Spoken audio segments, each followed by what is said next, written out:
જેના અંતરમાં ભગવાનનું સુખ આવવા લાગે એને પછી ક્રોધ ન રહે, એને પછી વિરોધ ન રહે, એને કોઈ અવરોધ ન રહે.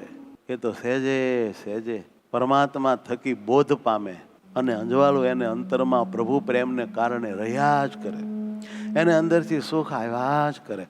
અને જો સુખ બંધ થઈ જાય તો એને અકળામણ થઈ જાય. કેમ જે તું તારી સ્થિતિમાંથી હેઠો ઉતરી ગયો. પણ આપણે સાવધાન રહેવું છે, બહુ જ કાળજી રાખીને આપણે આપણી સ્થિતિમાંથી હેઠું નથી ઉતરવું. વાલા વાલા મહારાજ દાખલો કરે છે, અરે મહારાજ આ સંતો પાસે દાખલો કરાવે છે. મોટા હરિભક્તો આપણી માટે કૃપા કરીને એની જિંદગીનો અણમોલ સમય ફાળવીને આપણને ખૂબ સારી સારી સલાહ હોય પ્રેમ આપે છે. ત્યારે એ આ બધાના દાખલાને પાણીમાં થોડો નખાય. જિંદગીની ક્ષણ કોઈ એની જિંદગીમાં વાપરવાને બદલે આપણી જિંદગીમાં વાપરે એ તો એણે એની જિંદગીનું આપણને દાન દીધું કહેવાય. ક્ષણ તો ક્ષણ. આવા બધા પુરુષોત્તમ નારાયણે વિશાળ વિચારો રાખીને બધાને સાથે લઈને જીવવાનું આપણને શીખવાડ્યું છે. એમાં પરમાત્માનો રાજીપો છે, એમાં સૌના આશીર્વાદ મળે છે, જીવ બળિયો થાય છે અને ભગવાનમાં હેત થાય છે.